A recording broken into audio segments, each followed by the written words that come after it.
Hello everyone, and welcome to whatever the hell this is. So lockdown, that's fun. It definitely didn't screw up my editing software or my ability to download YouTube clips to allow me to add them to my editing footage to go like, here's my point, here's some evidence. You know, so that's definitely not why I just completely stopped uploading anything to YouTube. Hopefully I should receive a delivery of The Witcher. I got a Witcher tabletop RPG because I started playing The Witcher like a month ago. I'd never played anything, never read the books, and then just like I heard a lot about it. I remember when it first came out, I got very off-putted by it because I watched the opening cinematic. And it's a bit when a crow goes through someone's head, and I was like, yeah. And it just seems very excessively violent. It just felt like Mortal Kombat, where I just felt like the violence was a bit the ultra violence. And then it's like, I heard so many great things about it, and I was like, oh, fine, screw it, whatever. It's like on discount or whatever at the moment, it's like 15 quid, it's the Game of the Year edition, I'll get it. And, wow, that game is good. It is like, I didn't expect it to be that good, and it's like, now I'm reading the books.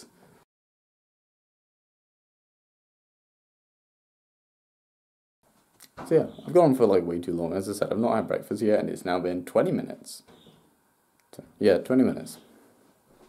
That's fun. Also, this has gone down 1 bar of battery. I left this charging all night, and it's now gone down by 1 bar. You've got to be kidding me. Well, I'll film if something happens. We'll see.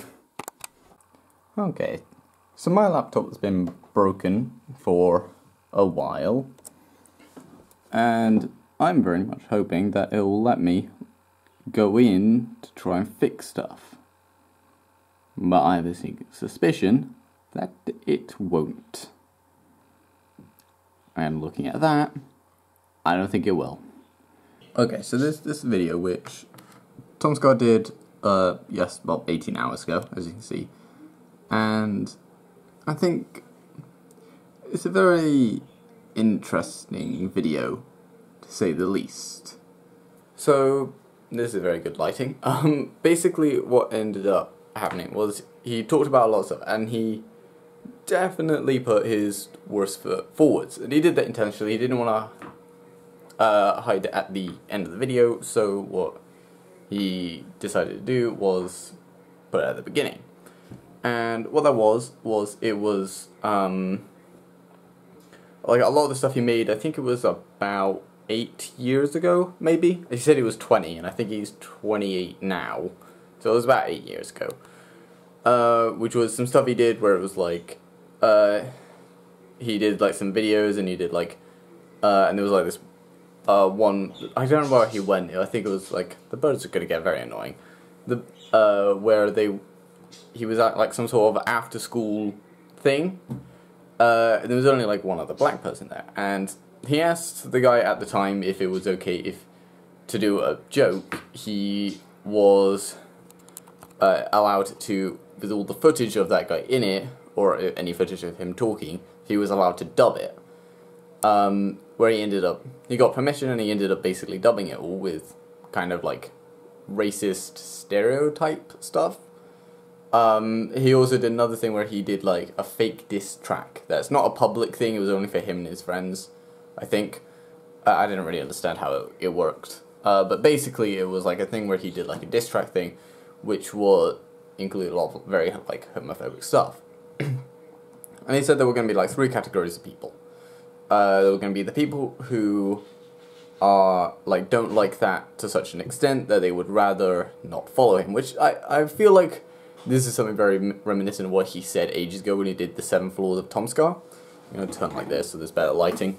But I feel like it's slightly different from that, because in that one felt very like, I don't know, more like he expected it to happen because he felt like he had grossed people out, but with this I feel like it's actually more likely that people might actually stop following him. There's the middle category who don't like it, but they're also like, it was, like as I said, about 8 years ago. You know, you're a different person now. And then there are going to be the people who he said would be a worrying amount of people who don't see the problem with it. I think I'm definitely in the middle category, but leaning slightly towards the first category. Considering like how Tom Segura has tried to change, especially from like recently where he tries to be very inclusive and he tries to do all he can, I do feel like he is not an entirely different person. I don't think it's like fully impossible for you to completely change who you are. I feel like I have a very similar mindset to what was said in like the finale of season 10 of Red vs. Blue. Your past doesn't define who you are. It just gives you the starting point for who you're going to be. Yeah, it's in the past. I feel like he has learned his lesson from it, but I don't know. I'm obviously not going to pretend that I like fully know him. If it ever happened again, I feel like that's when I would be a lot more like, I feel like you were supposed to change the first time. It's like that guy from BoJack Horseman. I forget his name, but I don't think Tom Segura's like that. I think he is someone who does regret a lot of his actions. He's a very like spontaneous person. He's got a bit of a temperament, and it occasionally causes him to just do things on the spot. But he often regrets those things, so I feel like he will, and he has done his best to move on from those things. So, yeah. I guess just see, but I just wanted to talk about that, because that happened yesterday, pretty much, and I watched it yesterday, and it's just like, it just felt important to point out. So this arrived, finally. Thank God. That's done by Pondsmith. Pondsmith and Pondsmith. That's the guy who does Cyberpunk. Anyway, I'm going to read this and see what it's like. Okay, so we are going to help out with moving some cows. I'm going to take these. Screw it. Nobody's going to know apart from everyone who watches this. Hello. Yes, I have the camera. Yay. See you in a bit.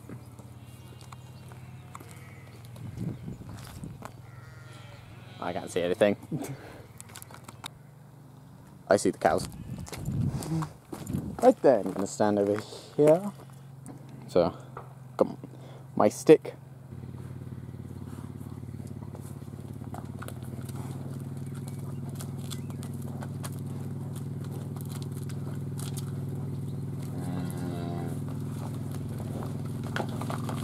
That's it.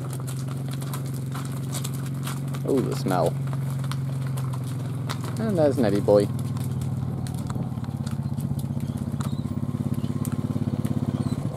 Alright. So it's past 11, and I think it's about time that I actually got breakfast. Not up there. Well, this might be a problem. You're good. There we go. Yeah. Oh, shoot.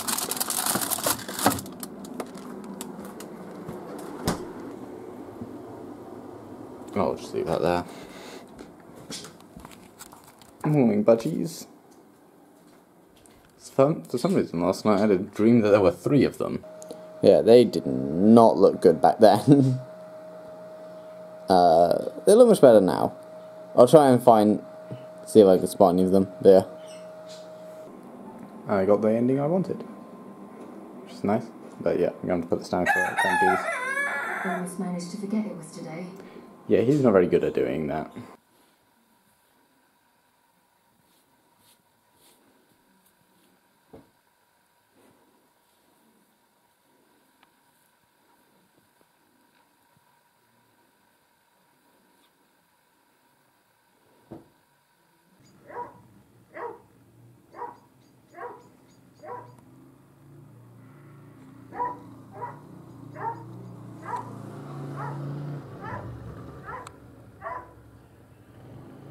Yeah, it looks okay. Why won't it focus? Hello.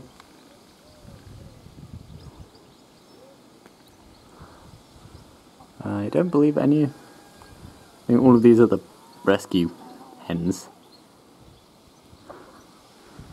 Yeah, you can tell because of their tails. Kind of see they're almost like a bit stubby. Almost because the feathers haven't grown properly. Or they're missing feathers. So I sent Rowan a link to a Google Meet thing. There we go. I've got my hand on the strap thing, which means I have to use my left hand. So I sent him a link, and he's just not seen it. Like, I responded practically immediately, going, "Hey, yeah, I've set up the link," and then it's like gone. Not like 3 minutes ago. What happened? Are you there? Is he setting up a Google Meet? I can't tell what he's doing. Respond. So, Discord is doing something weird. It's saying that our messages can be delivered because we don't share the same server. Now, Roman was getting beforehand, and he was trying to send me messages, and just the bot just blocked him. I'm not getting any of the messages from him. Yeah, it's just blocked us from each other for no apparent reason, as far as we can tell. I'm gonna get in contact with Lyle later, ask him if something's happened, because I sent him the Google Meet thing, and he got that, and then after that point, we're just gonna send anything to each other. I had the idea that I wanted to make Nurse black for Blue Mist. So yeah, I wanted it to be a non-verbal explanation as to how reincarnation works. Primarily that there's nothing that really ties it down. It just happens and it will be random. But, due to the limitations of lockdown and the fact that I need it done by the end of the month, I have to voice Nurse. And this was going to be something no matter what, and I was looking at a few things online, or like news reports and stuff like that. Primarily what I saw was a lot of people saying that they can't, white people shouldn't really voice black characters because they don't get the voices right. Now, Nurse was either, no matter what, was going to have a southern accent. I came up with a voice for Nurse before coming up with what the character would look like. So, because the reason I don't want it to be a white character with black hair so you can see the greying hairs, because he needs to have dark hair so that you can see the greying hairs and makes him look older. But I don't want, if he's white, people are going to assume that he's just an older version of me when I start playing Nurse in the live action stuff. So I don't want to do that, because like, even if I was to get a black person to voice Nurse, I would tell them, do an American accent to some extent. Like, I want Nurse to have an American accent for that very specific thing. So I would be telling them either way to do a voice. And I feel like at the moment my reasoning for it, and why I'm at the moment sticking to it, is it explains the lore non-verbally, because it shows you, show don't tell. It also works on managing to get me to not have to get more voice actors. I need everyone to kind of voice everything on the same audio device so that it all sounds consistent. I don't know any black people. I know a black woman, but Nurse isn't female at that specific point, and the way that he dies to reincarnate into me doesn't open the door for him being able to switch genders. He needs to go through a very specific operation for his reincarnation to be shifted from male to female, and vice versa. Rowan is now on. Hello. I am explaining the black voice acting controversy thing that we've been having for the last moment. To the camera. It's the only time I think I'm going to do it. If I was to ever do another black character, I would hire someone. Or find someone, I guess. Both options work. But yeah, I think it's just for this specific thing, I just don't have the time to do it. In the month I have, I don't have the time or really the ability to get someone else into the house. So, yeah. I'll talk to a teacher, though, about it. Just see what they say. Me and Rowan, we talked for a bit. Talked a bit more about, like, stuff. We basically just watched YouTube Sync. I showed him some of the tributes that I really like, that I've got on my tribute playlist. We did talk a bit about, like, how, like, when we go back and hopefully, like, we'll be soon. Like, I'm really hoping... Like, I don't get worried too much about, like, school and stuff, but, like, time restraint for the filming, that is something I'm legitimately getting worried about. Like, if we're doing a 3-minute film, that's not difficult. That doesn't take long to film, depending on how many locations you have. For Gwenpool and the music video, which are both 3 minutes, I think that would take 3 days of filming. Hell, I actually think the Gwenpool one is somewhat more time restrained because we actually have to rent like an area. And for money stuff, I obviously want to make that as quick as possible. So yeah, I got a massive editing task ahead of me for putting this together because typically I would edit it over the course of the like filming days to mean that I don't get a massive chunk of editing to do on a single like few days. Considering how tomorrow is Wednesday and I leave on Saturday, you know, I got plenty of work ahead of me. But mainly, I want to get through the main chunk of editing, which is the biggest thing, and the most important thing is just making sure the entire video is nice and smooth, and the next bit will then be adding any music or sound, and the rest will, and the bit above that will be, I think, doing I just saw a flicker, and that was very creepy, because it made me feel like there was someone standing behind me. Saying that now makes it feel even worse. Then it's just putting the pictures on, but that's not necessary, it just adds a bit of flair to it all. So that's cool. I should be an editor. Well, that's my backup plan now. I will be an editor. You have seen me come up with my backup plan. So, yeah. Thanks for watching, and I'll see you all later. Bye.